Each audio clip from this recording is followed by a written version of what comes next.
Hello, Infinite Gang. Today, the English edition of the Infinite Audit Program will specifically discuss about communication in audit activities. So we will have a casual chit-chat about how effective communication is needed so that the audit implementation is able to create quality conclusion. There are three aspects of communication that must be considered in the implementation of the audit. First, communication within the internal team, communication between the auditor and the external auditor, and then the communication between the auditors and the external parties, such as maybe the government, other government agencies, investigator, and maybe third parties. Perhaps in this time, the question arises, how important is the effective communication? Basically, effective communication aiming to assist and facilitate an auditor in doing his job is also believed to be able to improve the seal of an auditor as a party who only looks for the mistakes of the auditees in terms of the internal audit process, of course. Even though he works objectively, before we go any further, let's talk about the communication standard. So my partner here, Mbak Nur Imratan Solihat, Mbak Im, what do the standards or frameworks say about the communication? Okay, hello Bunga, good to see you again. And everyone, we're back with an English edition of the Infinite Audit Talk. Today we're going to talk about communication, a skill that everyone needs regardless the profession. Okay, thank you Bunga for the questions. I thought the first question going to be the easiest one, but this one is honestly quite difficult. Thankfully, I read the globally accepted framework today since I know that I can't sit here having conversation with you without any preparation. Okay, when it comes to standard or framework, since I'm only confident to talk about the IIS IPPF, I'm gonna talk about it. First of all, we should talk about how many times the word communicate or communication is mentioned in the IPPF or the International Professional Practices Framework. Yeah, correct, right? I also remember one of the core principles for the professional practices of internal auditing is communicate effectively, even in their code of ethics. Objectivity, which is one of the fundamental things about internal audit, is displayed by the highest level of professional objectivity in gathering, evaluating, and communicating information about the activity or process being examined. From the very beginning, the planning part, like the CAE, communicate and interact with the board about the plans, resource requirement, etc., until the end process, communicating results, monitoring progress, everything is expected to be performed effectively. The form, the content, and the frequency of communication should also be discussed. Even risk, the area that you Bunga have an interest in, has to be communicated promptly in a timely manner. So yeah, I have to say that the framework acknowledge how important it is to have a communication skill set for an internal auditor and also to exercise it well so we could achieve our objective as an internal audit function. I think that's all from me. And Bunga, let me think. Mm, as you have a background in risk management, I'm truly curious about how the risk management function and internal audit function should interact. Oh, wow. Interesting one. According to the Center for Risk Management and Sustainability Organization, or we maybe like well known as mentioned as CRMS Indonesia, there are several things that must be considered in establishing as effective communication with the auditee, which is being audited based on the ISO 31000 2009 risk management principles and guidelines. Best practice risk management involves all parts of the organization. Overall organization involvement in risk management activities requires a clear division of roles and responsibilities, taking into account the competencies and the other roles of each of these units. Of course, the involvement between parties requires effective and efficient communication to make it easier for the organization to achieve their goal, for the ministry to achieve their goal. One of the most important things in collaboration between the risk management of internal audit function, of course, the communication. There are several reasons that underline the paradigm that the risk management function should collaborate with the internal audit function, with several reasons that I will mention. First thing first, tooling the audit plans and enterprise risk assessment, as well as share of other works products. This is needed to improve coordination in an effort to ensure that the main risks can be managed effectively through a periodic communication scheme which are documented. So this is important, documented communication between the units. And that's maybe like, like the soul of the organizational function these days. And you already mentioned about the IPPF previously. Can you tell me the criteria or maybe like the key points of the communication regarding internal auditing communication? Okay, Bunga. But to answer this question, let me open the IPPF first. Okay, it's here. I'm afraid I will just randomly mention the things I remember instead of the ones mentioned in the framework. Okay, so here it is. So the criteria are: communication must include the engagement objectives, scope, and results. Further explain that the final communication of engagement results must include applicable conclusions as well as applicable recommendation and or action plans. It also mentioned about acknowledging satisfactory performance. So our report should contain both the positive achievement and also the areas of improvement. Besides that, we must include limitation or distribution and the use of the result of our report. And last, it mentioned about the form and the content of communication depending upon the nature of engagement and the need of the client. I think that's the criteria of communication for internal audit. And okay, now that I have talked about the criteria, we know how demanding the provision is when it comes to communication, right? Bunga, can you tell me the problems auditor usually face in communication? Wow, the problem. Audit communication cannot be haphazardly because audit communication is expected to make a company productive, effective, efficient. The success of the company is not only carried out in the work process, but communication is also important to realize the success. Audit communication is the same as communication in other fields. Audit communication also has several triggers for obstacle in the communication processes. And the communication barriers in the audit, maybe like we have several things that can be discussed tonight. First is the audit communication cannot be done, like haphazardly, as I mentioned before, because of the institutional arrogance. This is interesting because in the public sphere, institutional auditors are considered superior. As we are considered as a superior entities than the other entities being audited, most people who are called by the auditors are tense over the summons to be asked for some information related to the examination. The arrogance of this institution is a wrong view that can cause obstacle to the audit communication.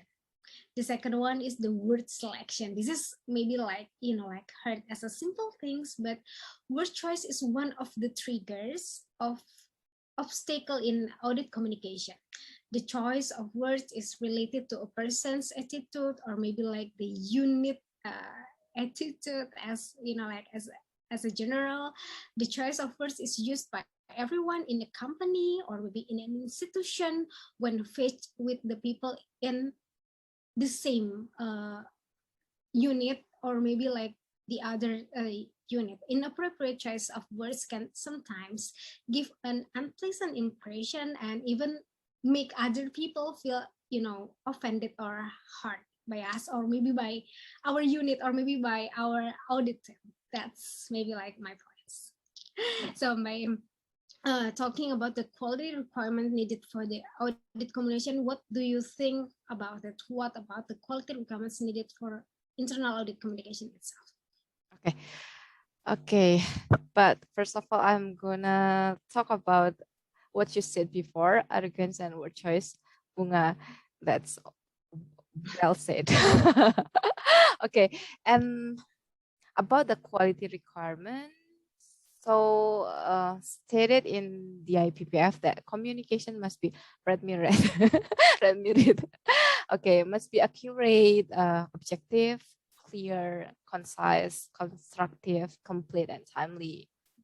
Accurate communication are free from errors and distortion and are faithful to the underlying facts.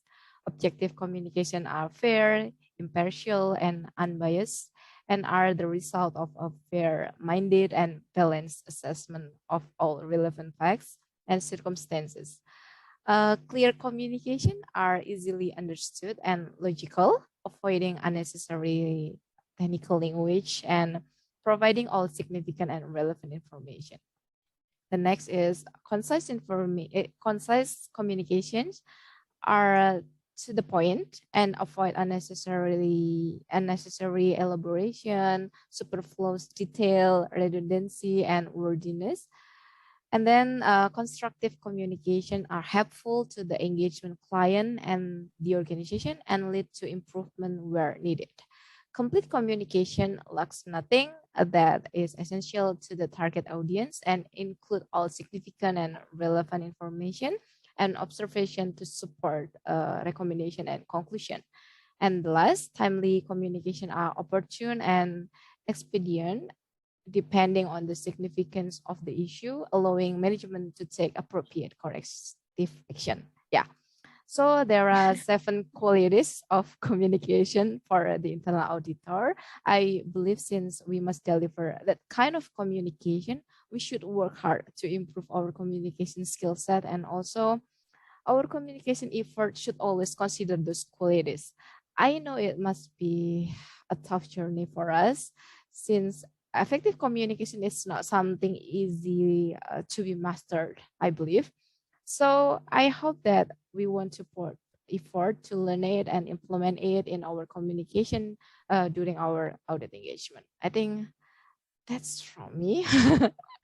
Okay, the next, I remember we've talked about the importance of critical thinking for an auditor in one of our Infinite Audit talk, right?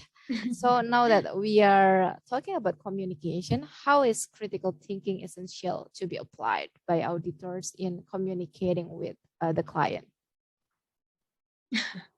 Wow, critical thinking. How is critical thinking very important to be applied by auditors? What I know, a survey conducted by the Institute of Internal Auditors Global in 2015 revealed interesting facts about the competencies or expertise that internal auditors should possess. One of the survey questions aims to find out what skills are main preference of internal auditor executive when recruiting personnel or building their audit unit. The chief executive of internal audit unit, who were respondents, were asked to select the 5 most important skills they wanted the most. A total of more than, as long as I remember, about 2,000 or 3,000 respondents from various parts of the world participated in answering the questions. Review of the answer to this question was published by IIA in about 2015 or 16 in a report entitled "To the Top 7 Skills of CAS Want." According to the report, the top 2 skills that most respondents shows where ability to think critically or critical thinking or analytical thinking, you name it, chosen by almost 65 of the respondents, and the communication skill as for the second position, chosen by 51% of the respondents. The ranking of the top two seems to be consistent with the result of similar survey conducted by IIE Global previously in 2013, about like 2 or 3 years before the main survey. And the interesting fact here is, that the specifically related to the critical thinking, one of the top 4 professional accounting and auditing services companies in the world published an article discussing the role of critical thinking skills in transforming the internal audit function. The article is entitled Transforming Internal Audit Through Critical Thinking and was published in response to result of the survey previously. On that article describes the internal audit maturity model in pyramid, containing the stages that need to be passed before becoming an internal audit function capable of critical thinking in providing added value. According to the model, critical thinking is maturation stage that was previously preceded by the development of the auditing skill foundation, understanding of the processes, organizations and systems, and in-depth knowledge of the industry or business organization, or maybe like, popularly called as a business acumen or business organization understanding.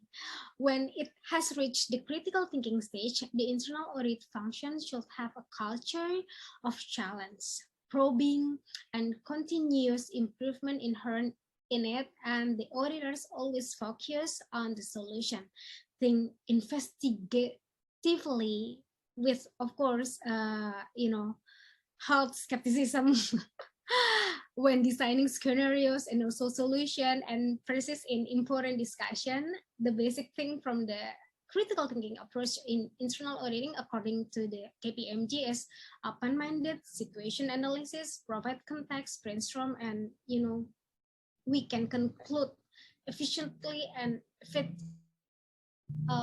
regarding the issues of the organization. That's maybe what I have in mind. So, Bayam, let me ask you one more questions. What is the lesson learned from your maybe own experience in communicating as an internal auditor? Okay, thank you, Bunga. I like how you link back to the healthy skepticism we already talked before in one of our Infinite Audit Talk. Thank you. So people who haven't watched that, please watch. Okay, regarding your questions, please watch. Regarding your questions, the lesson learned. Okay, well, I have a lot in mind, actually. First of all, I know a lot of people might not believe in what I will say, but I'm a shy person who is trying hard to communicate well. Yes, I'm a shy person. Please believe in me. But you're not look like that kind of person. Trust me. Trust me, but I am. Okay. So I realized that I still have a long way to work on it. However, what can I say is that you have to be confident with your business understanding and the GRC. I remember when I started as an auditor, since I didn't know much, I always feel unconfident and automatically I cannot communicate well with my clients. I will just sit in the corner, hoping myself to fit into the background because I feel so lacking. I believe that effective communication also comes from our savviness in business processes and the GRC. So please take your time to learn them.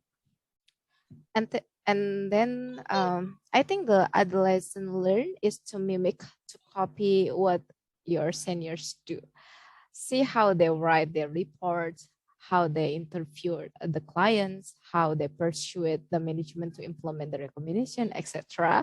I think this is the easiest way, since copying from someone who already does well means we learn from the one who has continuously developed their communication skills.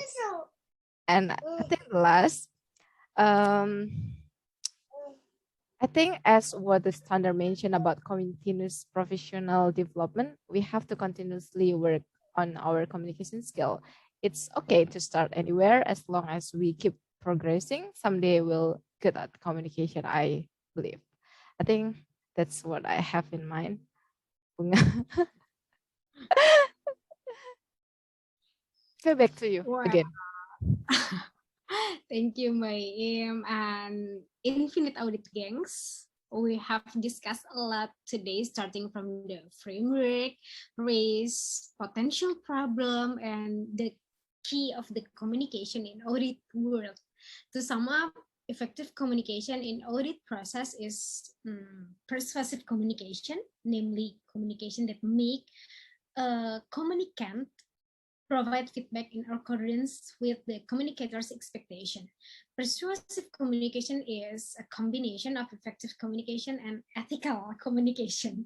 With this communication, it is hoped that the audit process can run optimally and smoothly, which will produce quality conclusions, especially objective and accountable process.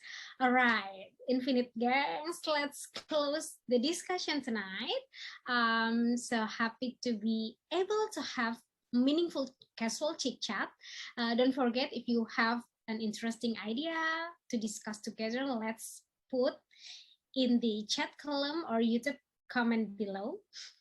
Finally, thank you and stay healthy. Bye. See you next week. Everyone, in your hearts as usual. Where. Bye. Thank you.